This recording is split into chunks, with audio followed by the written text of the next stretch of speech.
Oh, yes, indeed. You are now listening to Darker Than Blue on WPFW in Washington, D.C. I am your host, Sean Blackmon, here with Jacquie Luqman, and we are your number one source for struggle, socialism, and soul.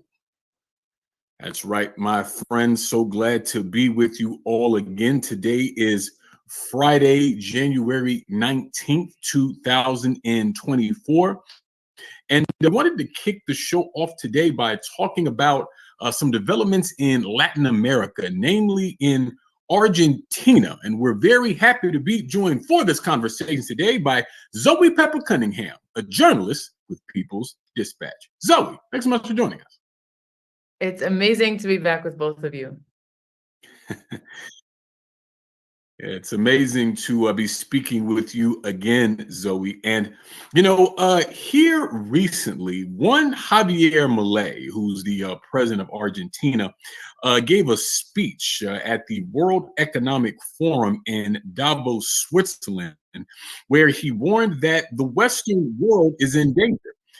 He said, quote, "It is in danger because those who are supposed to have to defend the values of the West are co-opted by a vision of the world that inexorably leads to socialism and thereby to poverty." Now, this sort of thing tracks for Milei, who describes himself as an anarcho-capitalist. He came to power just a few months ago in November of 2023, beating out one Sergio Massa, basically a center-left Peronist candidate. And really, Zoe, I wanted to sort of understand, how is it that a Javier Milei came into power in Argentina? And I'm interested in what you might think this means sort of on a regional basis. But to begin, I'm curious what you think a Milei presidency means for Argentina, a country that is dealing with serious inflation. I mean, a recent government report shows that the country is dealing with its highest inflation in a little over 30 years. And so how is it that we get a Milei in office in Argentina? Well, I think it's a great question. And I think the case of Argentina really speaks to a trend in our time where, when neoliberal capitalism destroys societies, destroys economies, destroys people's well-being, it creates conditions where figures like Javier Milei, who despite professing that he plans to work in complete contradiction to the needs of the people and to the well-being of the people, is actually able to defeat someone who has marginally better policies and actually promises to preserve welfare and social security for the people. But, Javier Milei came to office in a very specific moment. So from 2015 to 2019, Mauricio Macri was president of Argentina, and he oversaw the complete destruction of the Argentine economy. He took out, $1 billion IMF loan, which is a loan that is highly contested, and many different organizations and political leaders have actually called for the investigation of this IMF loan because of where the funds actually went. They accuse big capitalists in Argentina of just stealing this money and not actually investing it at all in bettering the lives of the people. So I think that, in that context, we see 4 years of Mauricio Macri, who destroys people's well-beings. 40% of the population is then living below the poverty line. There's about 400% devaluation of the currency.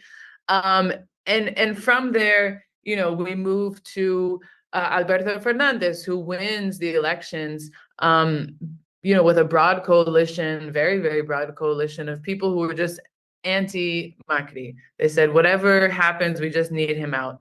And when he was in office, he essentially did not change the conditions of the people. The COVID-19 pandemic came around. Argentina was already in a very delicate economic position and situation. very low reserves of foreign currency, having to negotiate the repayment of the massive IMF debt.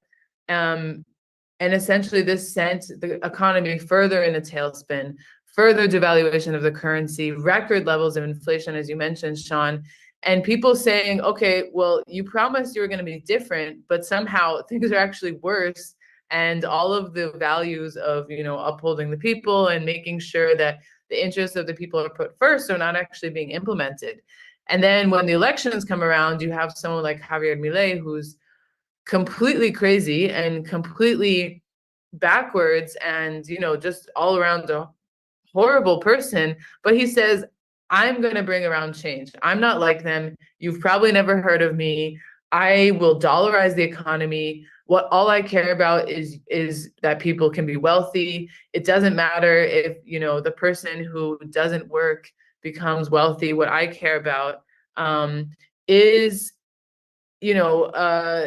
looking out for the big guy, looking out for people who are really working hard. And he says, I'm going to dollarize the economy. Some people actually, they really spread the message that dollarize meant if you're making 100,000 Argentine pesos, which is really not a lot, that you would making $100,000. So there was massive disinformation, people in a state of complete economic crisis. And then you have this guy come in and he says, just take a chance on me. And that's what happened. And now, of course, he is implementing his anti-people policies. He is implementing these massive cuts, and people are seeing the results that actually their livelihoods are not getting any better.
Yeah, it's a true accomplishment to actually shock the capitalists of Davos. But somehow Javier Milei went even further. I think he says, as they say, he says the quiet part out loud.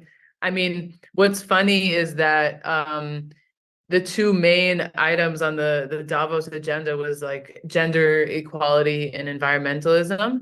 And of course, we know that capitalists really don't care about this, but they try to pinkwash, they try to greenwash their crimes, saying that they work to protect the environment. And what's funny is that he went up there and said, this is complete ridiculousness. Libertarians don't really like the putting money into solving gender inequality is a waste of money, and that environmentalists are, ridiculous, and why should we care about this? So it's kind of funny because he's so brazen in his complete allegiance to like no state and complete capitalism. But this is, and I think people around the world were shocked. They really saw him on the world stage saying these really wild things. If you haven't been following the presidential election last year and haven't been following Argentina last month, it would actually come as quite a shock. But I think that this comes in a context where the Argentine people are rigorously organizing and mobilizing against Milei.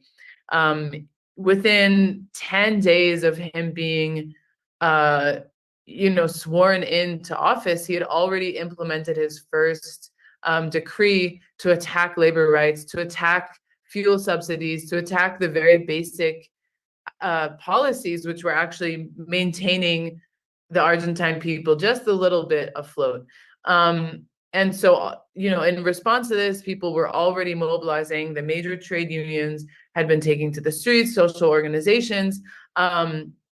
Then came the omnibus law, again, another presidential decree law that hadn't gone through, the Congress and hadn't gone through the proper checks and balances, which has actually been met with pushback from the courts, because again, it really attacks some of the most fundamental rights that are enshrined in Argentina's constitution, labor rights, the rights of people. And so he's facing opposition really on all fronts. Even people who supported him in the elections have said, we're not going to go that far, and they're not going to actually support him in some of the challenging of the pushback on these laws. And on January 24th, there's going to be a national strike in Argentina. All of the major trade unions are going to participate, the major trade union confederations, every single sector of the economy is going to be mobilizing. And so, yeah, people are definitely opposing this. And it's important to remember that in the 2000s, when Argentina was in another economic crisis, they actually forced a president to resign because of their protests. So, it's not outside of history for the people to actually defeat a completely backwards and anti-people leader and to force them to leave because of their policies. We're not going to say, not saying that that's going to happen here, but I think that the power of the streets in Argentina is there. People are aware of what it means to lose their democracy. They went through a bloody dictatorship where 30,000 plus people were detained and disappeared, a fact which Javier Milei actually actively denies. And so they fought hard for this democracy. And I think that the attacks on labor rights, the attacks on people's ability to live, the attacks on free education, the threat of privatizing all of the national enterprises is an attack on democracy and the ability of people to survive in the country. So mass mobilization and, again, all sectors, all types of organizations. There's a rich history of human rights organizations in the country, the mothers of Plaza de Mayo, the grandmothers, all of these people are under attack, and that's why they're all taking to the streets and doing everything they can to resist this. Yeah, and Zoe, I'm also wondering, what does a Milei presidency mean for the Latin American region when we talk about, when we sort of contrast him against some of the other sort of, socialist and left-leaning and progressive governments of the region, and how Milei seems to be heading in the complete opposite direction. I mean, under his presidency, just in late December, I think, if I'm not mistaken, it was announced that Argentina would not be joining BRICS, which, of course, is a body that's seeking to get out from the same kind of dollar hegemony that Milei seems keen to impose on Argentina.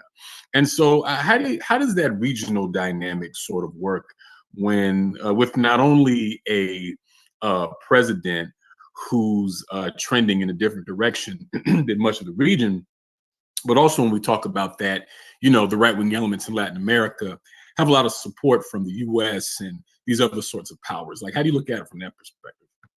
I mean, this is such a crucial perspective because I think that his presidency kind of brings up 2 points. On one hand, as the region is moving towards this progressive wave, we're seeing CELAC, the Community of Latin American and Caribbean States, being a serious counterweight to the Organization of American States, which is a US-dominated regional platform.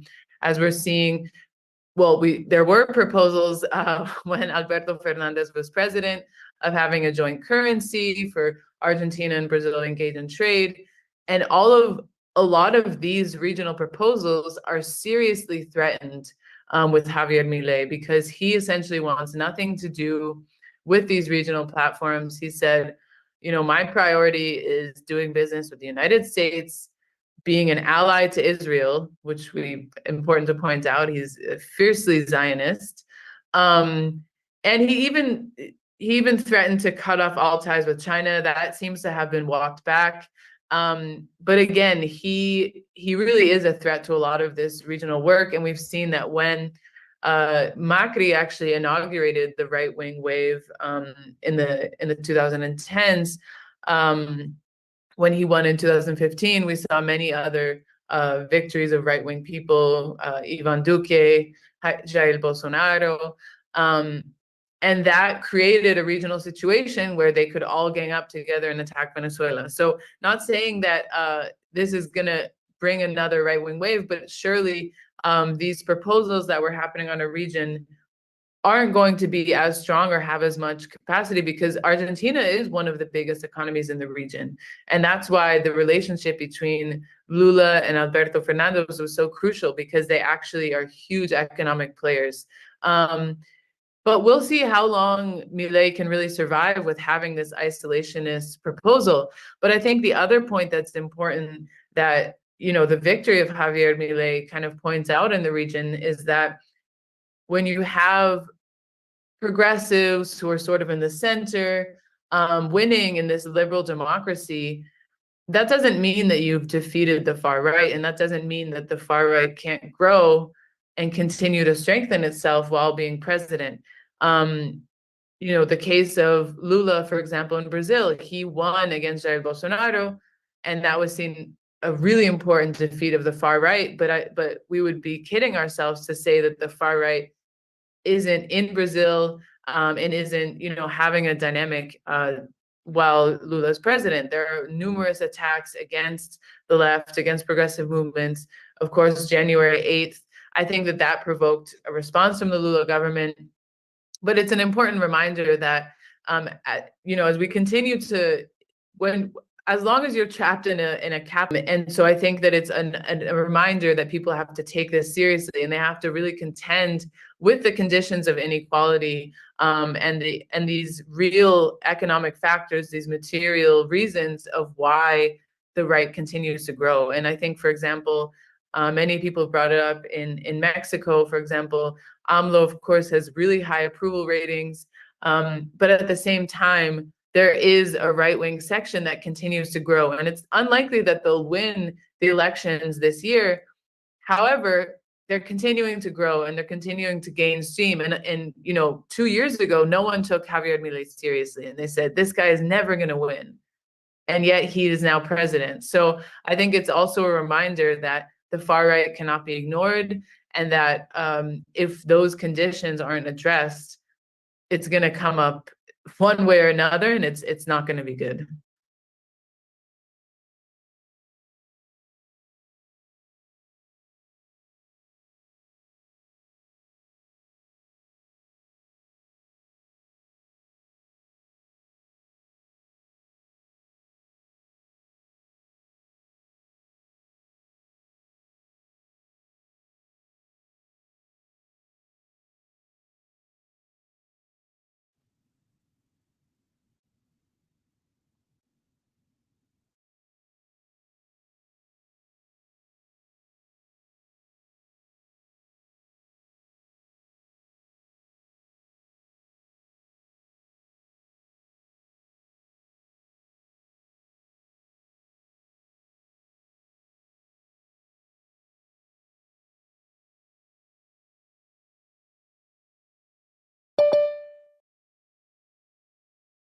Well, I mean, I think that the US, perhaps under Joe Biden, is not super happy that someone like Javier Milei is president. And I think that his kind of brazen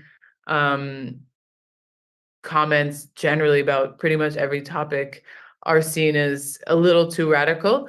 But of course, having the defeat of, in some ways, the left in these elections is crucial. And as I said, again, like the last conservative wave happened when, following the coup against Manuel Zelaya, but then we see Mauricio Macri get elected, and then a series of other conservatives get elected. And so I think on one hand, kind of like this setback in terms of the advance of the progressive wave.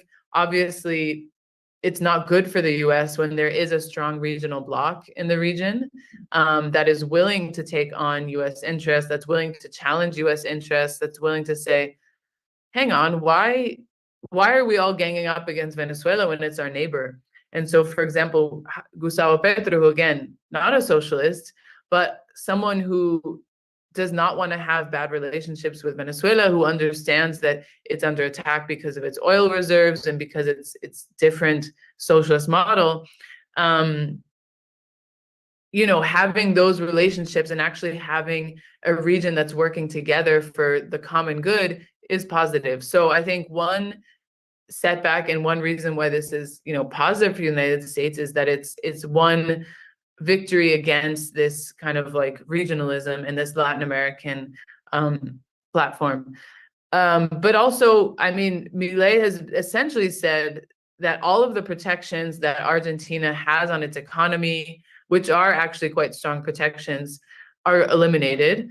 He's privatizing their companies, the state enterprises. So, I mean, this is good news for multinational corporations. Argentina has some of the largest lithium reserves, some of the largest platinum. You know, they have silver, they have a lot of natural resources. So Argentina, in other words, being open for business is, of course, definitely in the interest of US capitalists and therefore of the US government. So I think when we see this process of the privatization happening, even though maybe US officials won't say, yeah, we're super pumped about Milei being, you know, this crazy guy winning, again, it is in their interest because at the end of the day, if they're going to be able to have access to Argentina's minerals, not have to pay royalties, have this free market, completely open and deregulated economy, that is a positive step for the global north. And of course, atrocious for the working people of Argentina. And then, you know, the other angle is that Javier Milei has promised to dollarize the economy. So that, again, is of course in the interest of the United States. So I think on the economic level, it's definitely going to, and, you know, deregulating the labor sector while you're deregulating the economy, you can have more cheap workers. Argentina has not been kind of the outpost for the US in economic terms. And, you know, now they've gained another one. Absolutely. Well, we want to thank you so much, Zoe, for joining us today here on Dark in the Blue. Definitely want to encourage folks to check her out both at People's Dispatch and on the People's Dispatch podcast. Give the people what they want. Zoe, thanks so much again for coming on. Thanks so much for having me. Great to talk to you guys. Absolutely. You have a good one. Yeah, and Jacquie, while we're waiting on our next guest, I wanted to take a moment to sort of give our condolences to the recently deceased Sekou Odinga, who's a former prisoner, Black Panther, Black Liberation Army combatant, someone who spent 33 years behind the walls in this country for his revolutionary activity and assisting the liberation of Assata Shakur. And, you know, me and you, we've had the opportunity to interview Sekou Odinga on a couple of different occasions. And the number one thing I remember from speaking with him was when he talked about sacrifice and about, you know, how important that is in struggle. And we were talking about that in the context of the movement for Black Lives, which, you know, at that time, its main point was about George Floyd. And he's someone who was, you know, a member of Malcolm X's Organization of Afro-American Unity, also joined the Black Panthers ultimately because of their militant stance against racist police terror. So, you know, I just think it's so important that we take a moment to really, give people like Sekou Odinga his due. I believe he was first released in 2014 because this is someone who paid a serious price for being engaged in struggle and showed a lot of us just what that sacrifice means, you know?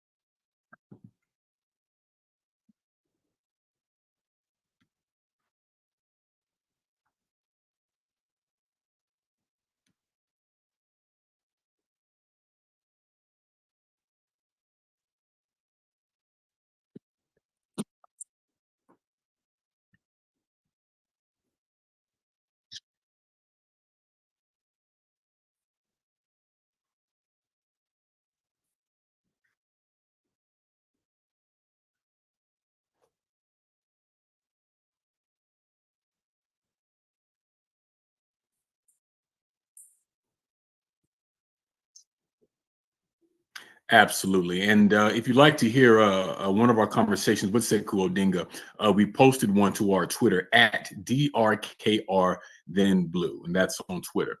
But we're going to switch gears some from Latin America to the Middle East, and we're now happy to be joined by Iranian longtime anti-war and social justice activist Mazda Majidi. Mazda, thanks so much for joining us. Hi, Sean. Thanks for having me. Absolutely. And Mazda, as Hi, part and parcel of the U.S.'s ongoing support for apartheid Israel and its genocidal campaign against Palestine, the U.S. and the U.K. have begun a bombing campaign against Yemen, as Yemen has been halting ships that are en route to Israel to support that same genocidal project. And recently, President Biden was in Washington, D.C., and was asked by reporters whether these attacks on Yemen were actually working. And he said, somewhat amazingly, quote, well, when you say working, are they stopping the Houthis? No. Are they going to continue? Yes. And so I'm just sort of curious. My first question to you is, what is sort of the real motivation for the U.S. and the U.K. To be bombing Yemen? I mean, Biden says it's about, protecting, the free flow of commerce through international waters and freedom of navigation and sort of typical things. But from your perspective, what do you think is really at play here? Well, I think when you think of the history of the Palestinian people and how they've been subjected to murder and genocide throughout their 75 years of the since al-Nakba, since the existence coming into the existence of the state of Israel, one of the things that the U.S. has tried to do with Israel as its outpost in the region is to kill any level of solidarity between the other Arab peoples and the people of Palestine. And you can see through all the years and the decades, various right-wing reactionary Arab governments, maybe not openly, but in various ways, showing their friendship to Israel, showing their subservience to the US government, and really betraying the cause of the Palestinian people. And one of the least expected things after after October 7 and after the start of the current genocidal campaign of Israel against the people of Gaza was the people of Yemen showing solidarity, not just in words, but in actions. And if you think about it, the people of Yemen had suffered years and years of being occupied by Saudi Arabia, of being bombed by Saudi Arabia, an extremely bad humanitarian crisis in Yemen. And we might have thought that, the last people who would have any capability of helping the Palestinians would be the Yemeni people. But sure enough, despite everything that they've gone through, despite all the hardships that they are going through now, the Yemeni people are showing their solidarity. And, geography in an unusual way is helping in this way. Right to the southwest of Yemen, there's a narrow waterway called the Bab el-Mandab, which is about at most 20 miles wide, not all of it navigable. And so this is the area where shipments to Israel are going through, and the Yemenis have found in some ways to figure out which ships are going to Israel, and they're basically attacking those, making it difficult for the U.S. to supply Israel, making it difficult for Israel to receive supplies in any direction. Now, I'm not saying they've stopped it, but it's caused a crisis in the shipping lane there. And so the U.S., on the one hand, as it is its general practice, wants to attack and bomb and destroy any sort of resistance movement anywhere in the region. But even a more immediate task is to make it a little easier for ships to go up through the Bab el-Mandab, through the Red Sea, through the Suez Canal, and eventually to Israel. Yeah, and we just want to remind everyone that you're listening to Darker Than Blue here on WPFW Washington, D.C. I'm Sean Blackmon, joined by Jacquie Luqman. We continue our conversation with Mazda Majidi. And Mazda, the U.S. for its part refers to the Ansar Allah movement, or the Houthis, as they're also known, as terrorists. And I feel like in the West, we often see them described along with Hezbollah and other such groups as being, quote, like Iran-backed militias. So, but who really is the Ansar Allah movement that we're speaking about here in Yemen, and why do they have this relationship with Washington that they do with this tension? Well, basically Washington and the State Department, their definition for any force that goes up against them is that they're terrorists. And this is very confusing to people who are not familiar with the politics of the region, or are really not familiar with the character of U.S. foreign policy. But so when you hear a terrorist state, you think of ISIS or Al-Qaeda or anything like that. But forces like Hezbollah in Lebanon, or Hamas for that matter in Palestine, and Ansar Allah, the Houthis in Yemen, like you said, Sean, they're not a terrorist organization in the sense of them going out there killing civilians, doing bombing campaigns and such. They're a force that really came out and solidified itself through the civil war in Yemen, one side of which was Saudi Arabia, which was engaged in a ruthless campaign against them. I'm talking bombings, kind of a lower key version of what Israel is doing to Gaza is what Saudi Arabia with US support did to Yemen. And so through this struggle, which they eventually won, they eventually kicked out Saudi Arabia from their soil. But no sooner had that happened that this situation is arising, and they are showing their solidarity with the people of Palestine. But again, this is not some kind of random, blind, terrorist set of actions. These are actions specifically to show solidarity with the people of Gaza. And it's also ironic that you have all these very oil-rich but reactionary kingdoms, particularly in the Persian Gulf, with all the resources, and are doing nothing but lip service to help Palestine.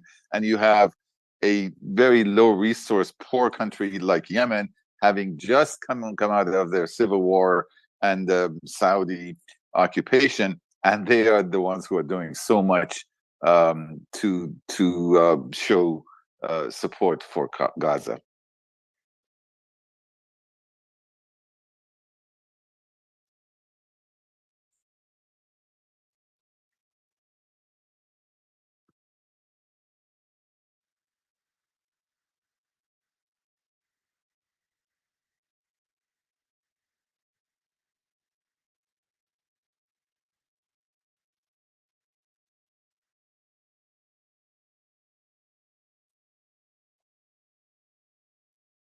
Well, Jackie, that's a very good point. I mean, we have to go back to just 3 months ago when Mohammed bin Salman of Saudi Arabia was saying that it's only a matter of weeks or months before we will accept the Abraham Accords, meaning that Saudi Arabia, United Arab Emirates, Kuwait, Jordan, Oman, and the rest of them would just basically normalize their relations with Israel. And Israel is a state that not only is its very foundation based on the forced removal of the Palestinians from their land, but basically they have so much occupied land that is against international law, and they don't even have any recognized borders, because so much of like the West Bank, Gaza, all of that is occupied land. And you would think that so many countries, particularly Arabic-speaking countries, would be opposed, in practice opposed to Israel and its expansionist policies. But the reality is that so many of these countries, it goes back, it's a long history, and I don't think we have time to go into it. Goes back to Sykes-Picot. It goes back to how the British and the French and the US divided up the Middle East and defined the borders. And a lot of these oil-rich states are really ruled by corrupt reactionary leaders who are interested in nothing other than lining their own pockets. So whereas among the people of the Middle East, there is virtually unanimous support for the Palestinian people, the states do not reflect that. Although I must say there's so much pressure on these states that at least in words, they're no longer supporting Israel. They're no longer talking about the Abraham Accords. And at times in words, they're condemning Israel. But there's so much they could do, which they are not doing. And again, ironically, it falls on Yemen with its very limited resources to do what it can to condemn the genocide being committed by the Israeli state. Yeah, and sort of speaking of that regional aspect of things, Mazda, I mean, really just a couple of weeks ago, I mean, Washington was making a big deal out of this, a Red Sea alliance, this supposed coalition of different nations that was going to help the U.S. Slow up what Yemen was doing there. But I mean, it seems that many of the countries that were supposedly attached to this alliance didn't really want to be associated with it. And this really seems like an unwise move by the U.S. And what I'm referring to, of course, is this bombing of Yemen, because this seems to intensify this potential for sort of broader regional conflict over Palestine. So I was hoping you could help us sort of understand some of those dynamics and why perhaps other countries aren't as eager to go after Yemen here. Well, I think the U.S. is kind of walking a tightrope. On the one hand, the U.S. absolutely does not want to grant Israel its wish to turn this into a regional war. I mean, the attacks that Israel took from the Hamas movement, and it wasn't just Hamas, by the way, other resistance movements in Palestine as well, was unexpected. And this was after years of Israel having declared Palestinian resistance dead. Now that that's happened, and now that Israel really can't go back to claiming its absolute security in the region and so forth, Israel wants to expand this into a regional war. And, Netanyahu basically has built his political career on being, quote, tough on Iran and trying to start a war with Iran. But Israel is not large enough, nor does it even have a border with Iran. So basically what it has wanted to do is to get something started and get the US to pick it up. So Israel wants a war because from its perspective, it won't have to fight it, the US will. Now, the U.S. is waiting. Why am I saying the U.S. is walking a tightrope? Is that on the one hand, it wants to put down resistance to the current order, to U.S. domination, to what Israel has been doing in the region. And so it can't do nothing. It has to show that I'm still, a power in the region. But on the other hand, it needs to do just enough so that it does not start a war, because the U.S., having experienced its practical defeats in Afghanistan and Iraq, it does not want a repeat of that. And especially it does not want to start in an all-out war with Iran. Now, don't get me wrong, the US would very much like to overthrow Iran and Syria and Lebanon for that matter, but it does not want to get into a war. So the US wants to show support. Of course, it continues to supply Israel with the weapons and the ammunition that it is using to carry out its genocide, but it's trying not to get it into an all-out war against Iran with a bombing campaign. And Israel itself would not be immune from significant damage if such a war would break out.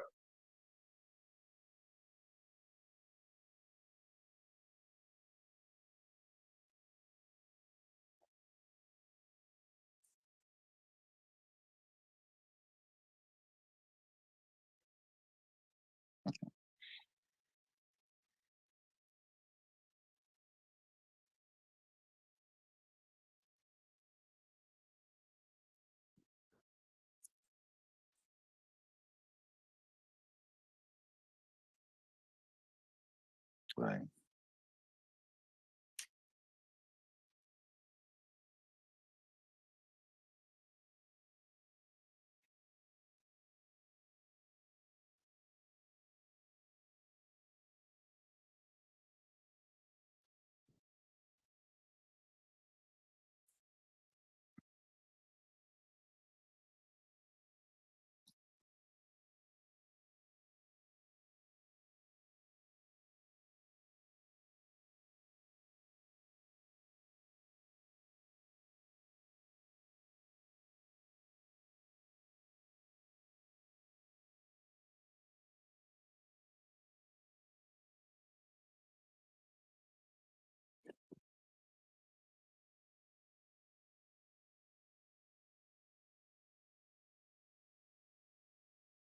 Well, you're right. I mean, in fact, as we all know, I mean, the U.S. doesn't have the slightest concerns for human lives, be they Yemeni or Palestinian, or even U.S. service members for that matter. And certainly not for the people of color within the U.S. So it's like their concerns, their motivations have nothing to do with uh, humanitarian causes. And I completely agree with you, Jackie. The fact that they undesignated the Houthis as a terrorist force and they put them back in. These are all ridiculous. Again, they have nothing to do with actual facts or evidence, and they're diplomatic maneuvers by them. They were hoping after Saudi Arabia pulled out of Yemen and ended its occupation, they were hoping that the US and others could work with the Houthis. And now they're seeing that the Houthis, to their amazement, are more interested in showing solidarity with the people in Gaza than they are in, rebuilding some sort of a relationship with, the US and Saudi Arabia and the rest of them. But yes, I mean, this kind of a thing, again, as we're witnessing the bombing of houses, the 25 to 30,000 people killed in Gaza and the children and so forth, it kind of it escapes our attention sometimes, and it certainly is not covered sufficiently in the media, that in the case of Gaza, even the people who are not getting killed are starving or getting suffering from diseases and so forth. So in addition to the bombing, if you're in Gaza and you're not being bombed, you're suffering from starvation or the cutting off the electricity, water, problems with sewage, all kinds of things. And with Yemen, the same kind of a thing. Yemen was a resource poor country to begin with. That's before all the years of Saudi bombings. And we know about the spread of all kinds of diseases, hunger, starvation. And now the designation of the Houthis as terrorists means that whatever meager international aid was reaching Yemen is going to be stopped again, because of course we know that the US will not work with terrorists, never mind the fact that the US and Israel are the biggest terrorists of the world. Yeah, and of course, Mazda, just this past weekend, 400,000 people filled the streets of Washington, D.C. in a national march for Gaza. I know that there were major actions on the West Coast as well. And I mean, just a couple months ago in November, there were 500,000 people in the streets of D.C. for Palestine as well. And that's just talking about the U.S. But I mean, we've seen solidarity demonstrations and marches and rallies for Palestine all across the globe. And I mean, we've been talking about Yemen. I know there was one demonstration where there was 1 million people in the streets for Palestine. And so speaking about how this could impact Joe Biden, who already wasn't doing great in the polls before October 7th, but has now seen a serious drop in popularity amongst Arab Americans as a result of this. And, we're now in 2024, an election year where Biden will be poised to go up against Donald Trump once again. And so I'm wondering how you see the Palestine issue reflecting on the U.S. Political landscape with all of the tensions and contradictions that are inherent there. Sean, I think public consciousness does change. It usually doesn't change by people reading books and things of that nature, but mass movements change the consciousness. And I feel very much like it's not just the numbers, although the numbers are very impressive, the number of people having demonstrated across the country in solidarity with Palestine, but also even when you have discussions with people, it changes. Let me give a historic example. I'm old enough to remember the anti-apartheid movement in South Africa, and the US, I mean, whether it was Ronald Reagan or the corporate media, all of them. I remember the time when they used to call the ANC, African National Congress, and Nelson Mandela terrorists. And of course, Nelson Mandela and many others were lifelong fighters, against the apartheid state, against racism in South Africa. And yes, Nelson Mandela himself was one of the leaders who believed in armed resistance to the apartheid regime. And so he was called terrorist for years and years while he was in prison. But something clicked, something changed. The public consciousness was raised, at least in part, due to many anti-apartheid actions in the US and around the globe, to the point that finally, when Mandela was released and he traveled to the US, now, he went to the halls of Congress, and all these Congress people, Republican and Democrat, were shoving each other aside to take photos with Mandela, who used to be called a terrorist, but now they were forced to accept him and the African National Congress as really freedom fighters and heroes that they were. I feel like we're not quite there yet, but I feel like consciousness has shifted. How will that affect the US elections? I don't know, because it's hard to imagine this, but the Republicans are even more pro-Israel than Biden is. And at least Biden is showing some tactical differences with the Israelis.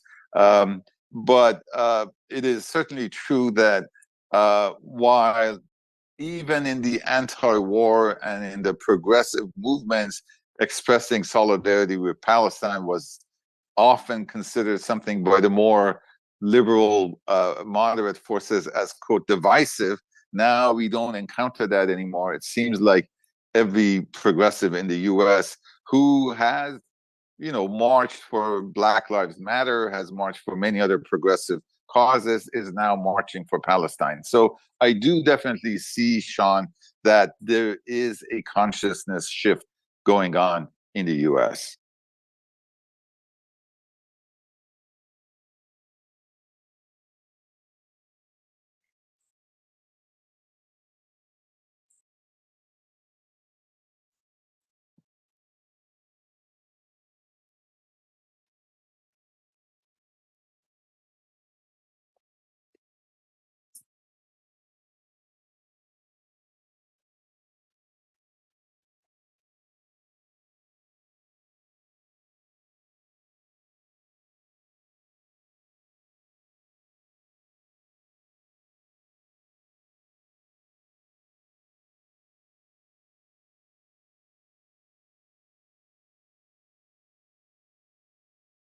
Well, I mean, a couple of things. I mean, I think the main thing is Hezbollah is hoping that the U.S. can get Israel to do anything other than engage in killing hundreds of people every day in Gaza.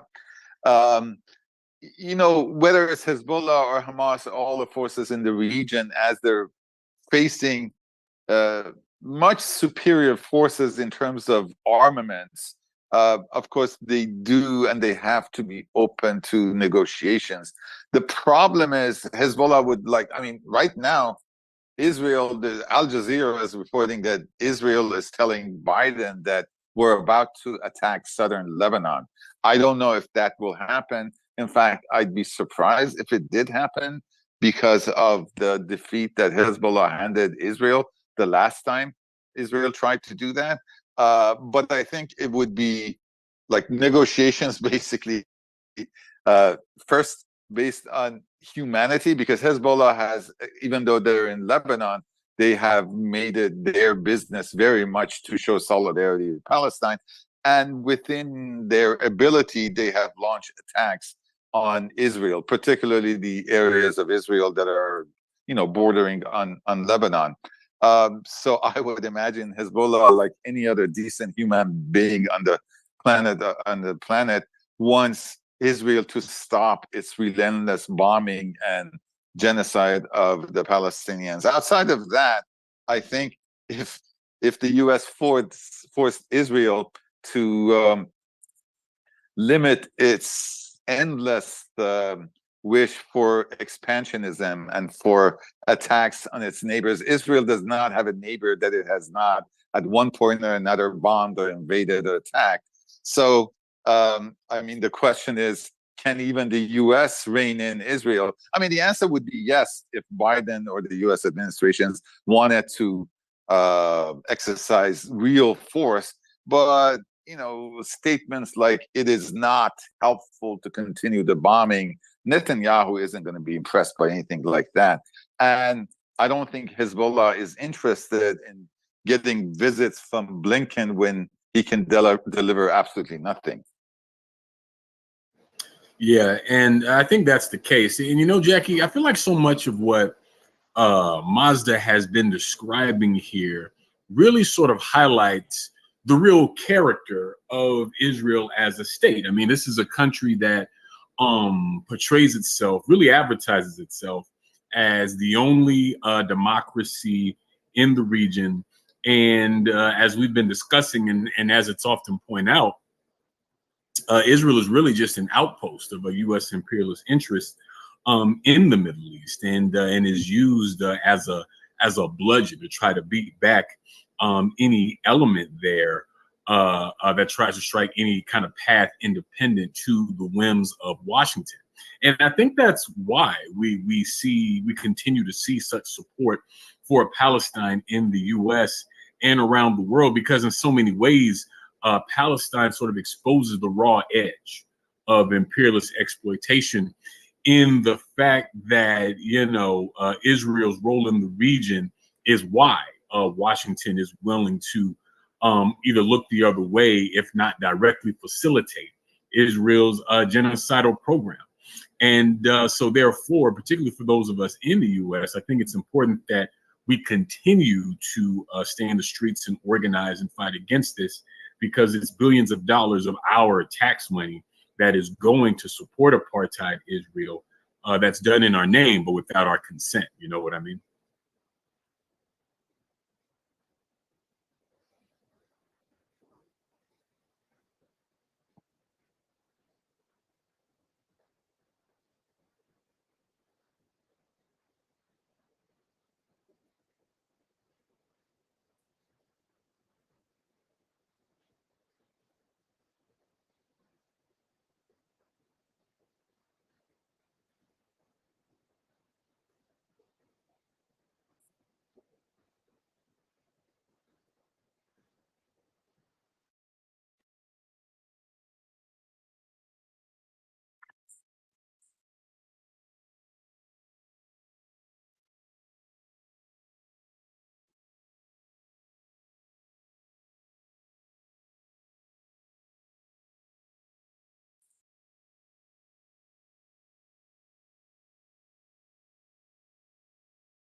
Absolutely. And you're so right when you talk about how this hypocrisy has been exposed in this lie of caring about democracy and human rights, when so much of what this country does is undermine the human rights of people all around the globe and give seemingly endless resources to war and destruction.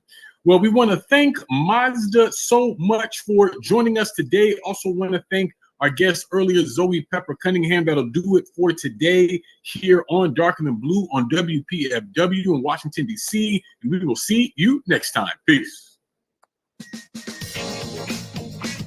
Thank you. Thank you, Mazda. Peace. Thank you, Sean. Thank you, Jacquie.